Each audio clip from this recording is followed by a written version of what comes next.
Bueno, para este video voy a presentar y explicar un poco sobre la unidad 10, que es la de inducción electromagnética. Para eso me voy a ayudar del libro de Física Universitaria con Física Moderna volumen 2 de John Friedman. Y voy a abarcar subtemas, empezando con los experimentos de Faraday.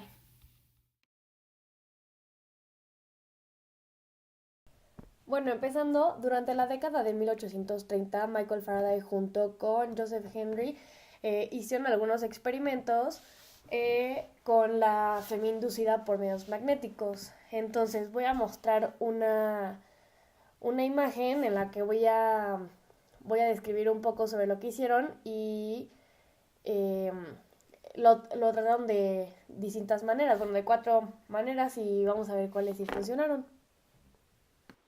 Entonces, en la primera imagen estamos viendo una bobina de alambre que está conectada a un galvanómetro. Entonces, lo primero que hicieron fue poner un imán fijo, eh, y esto de resultado dio que no induce ninguna corriente. Se puede ver que el medidor no indica corriente. Luego, los otros 3 experimentos que hicieron sí inducen una corriente en la bobina.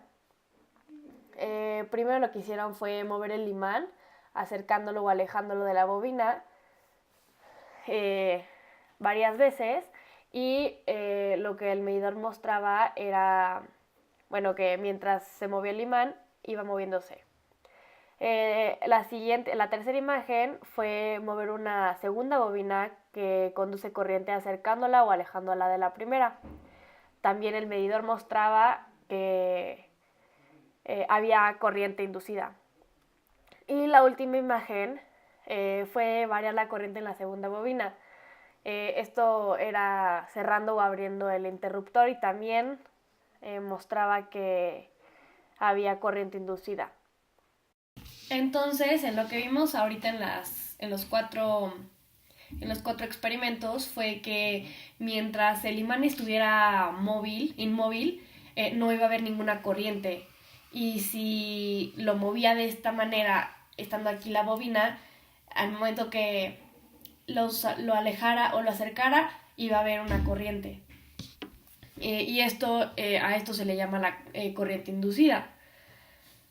Y la FEM correspondiente que se requiere para generarla recibe el nombre de FEM inducida. Bueno, entonces, el elemento común en todos los efectos de inducción es el flujo magnético, que va cambiando a través de un circuito. Entonces, vamos a definir primero lo que es el flujo magnético. Y bueno, se obtiene a través de un área finita, y es a partir de la integral de esta fórmula.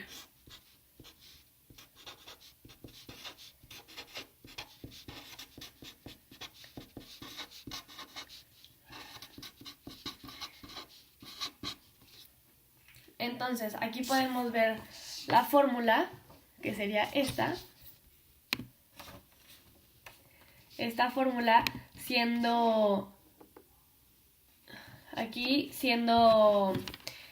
B el campo magnético, dA la diferencial del área, y coseno del ángulo, porque si es que el plano está en cierto ángulo, se va a aplicar esta. Pero si la B es uniforme sobre un área plana, solamente va a ser la B por el área, siendo BA, siendo que eso sea igual a B por A igual a BA coseno del ángulo. Entonces, si nosotros tenemos un plano de esta forma y el flujo magnético viene hacia acá, saliendo hacia acá, no va a haber ningún ángulo, entonces sería igual a 0. Entonces el flujo magnético sería B por A solamente. Pero si el plano está inclinado, el ángulo entre el B y A va a ser, delta. Y el flujo magnético va a ser esta como se las mencioné ahorita. B por A proporciona por el ángulo que nos estén dando. Y por último, si la superficie está totalmente perpendicular al área, el ángulo va a ser de 90 grados. Entonces sería igual B por A coseno de 90. Y también vamos a mencionar, muy importante, que el símbolo de la ley de Faraday es E igual a menos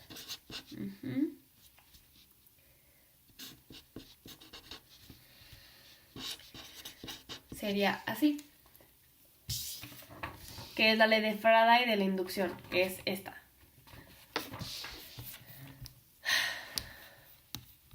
Y este signo negativo va a tener una cierta importancia en el siguiente subtema, pero esta es la fórmula importante de este subtema.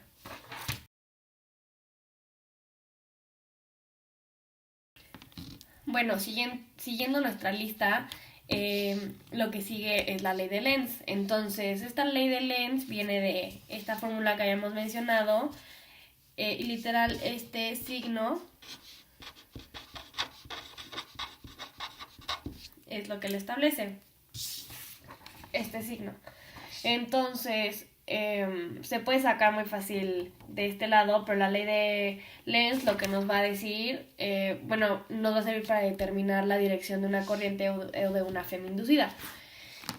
Entonces, lo que dice, lo que establece la ley de Lenz es que, haciendo referencia al libro, es que la dirección de cualquier efecto de la inducción magnética es la que se opone a la causa del efecto.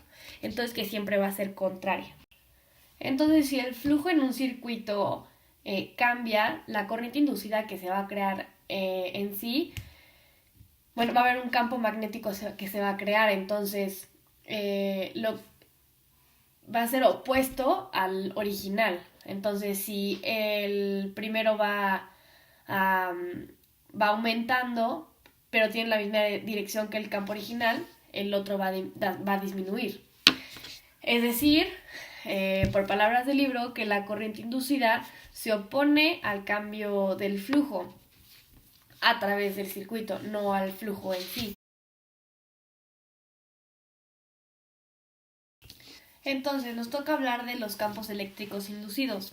Y esto se entiende cuando un conductor se mueve en un campo magnético, la FEM inducida se ve en términos de fuerzas magnéticas que actúan sobre las cargas del conductor. Pero lo que vamos a buscar o lo que vamos a dar a entender ahorita es cómo, qué es lo que empuja las cargas alrededor del circuito. Y para eso vamos a utilizar va a ser un cilindro rodeado por un solenoide. Entonces, en la imagen podemos ver el devanado de un solenoide largo que lleva una corriente que va incrementando. Entonces, el flujo magnético en el solenoide aumenta. Y este flujo que cambia pasa a través de una espira de alambre. Y la espira de alambre se induce una FEM, que es con que se da con la fórmula que vimos al principio, cuando hablábamos de la ley de Lenz, de la cual induce una corriente que se mide con el galvanómetro. Entonces es lo que estamos viendo en la imagen ahorita, la espira de alambre que va un cilindro azul pasando con el galvanómetro que va a medir. Podemos ver del lado derecho cómo va pasando de por ahí pasaría la corriente hasta salir, y podemos ver que en el cilindro azul se muestra la región con un campo magnético que sería la B. Entonces, lo que vamos a concluir con este subtema es que la fuerza que hace que las cargas se muevan sobre la espira o en la espira es que debe de haber un campo eléctrico inducido, que es causado en el conductor por el flujo magnético.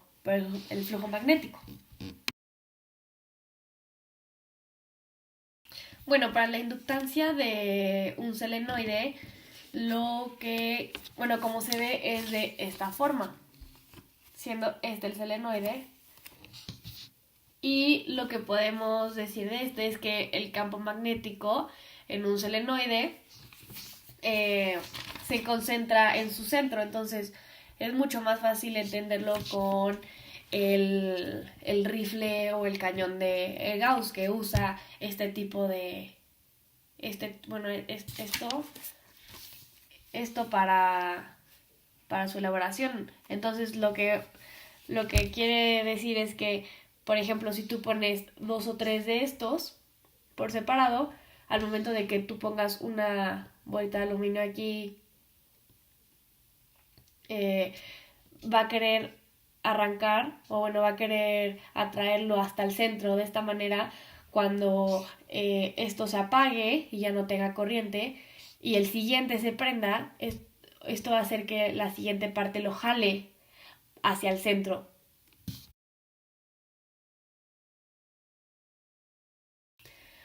Para que entendamos mejor estos conceptos, la inducción mutua es cuando se tienen dos bobinas y se encuentran cerca una de la otra. De esta manera, la primera tiene una corriente y el flujo de la primera va a enlazar a la siguiente, y esto hará que se induzca un voltaje en la segunda. Bueno, la autoinducción es un fenómeno electromagnético que se presenta en determinados sistemas físicos. En estos sistemas, la intensidad de la corriente produce un flujo magnético que varía, y esto da lugar a la FEMA, la fuerza electromotriz, y una corriente que se opone al sistema, que se opone al flujo de la corriente inicial, porque tiene sentido contrario, como lo habíamos mencionado ya antes.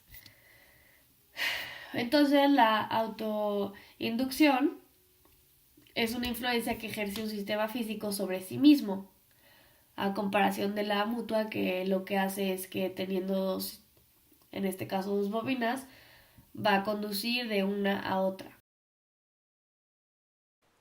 Bueno, ahora en esta imagen lo que podemos ver es que hay una batería en un circuito que contiene un inductor que proporciona más energía que un circuito sin inductor. Entonces, parte de la energía que es suministrada por la batería aparece como energía interna en la resistencia del circuito, que es almacenada en un campo magnético, en el campo magnético del inductor. Bueno, con la imagen que acabamos de ver ahorita, se puede deducir la fórmula que da la energía almacenada, que sería U es igual a 1/2 de la L por la corriente al cuadrado, que sería esta. Bueno, esta ecuación se llegó por una integral, que sería la U,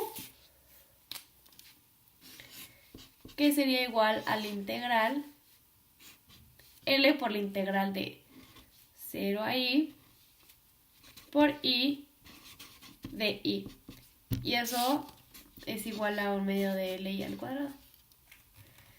Es por eso que de aquí se convierte a esta.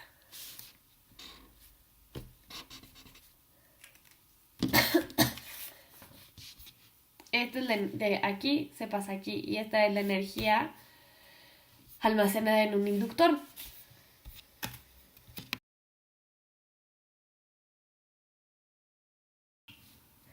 Y la ecuación que vamos a utilizar para conocer la densidad de energía magnética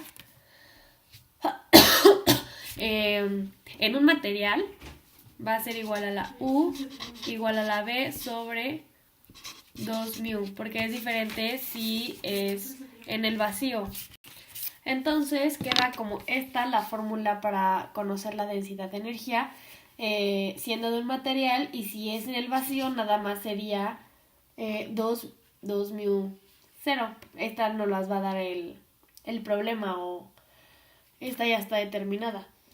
Bueno, eso fue todo por ahorita de la unidad 10, inducción electromagnética.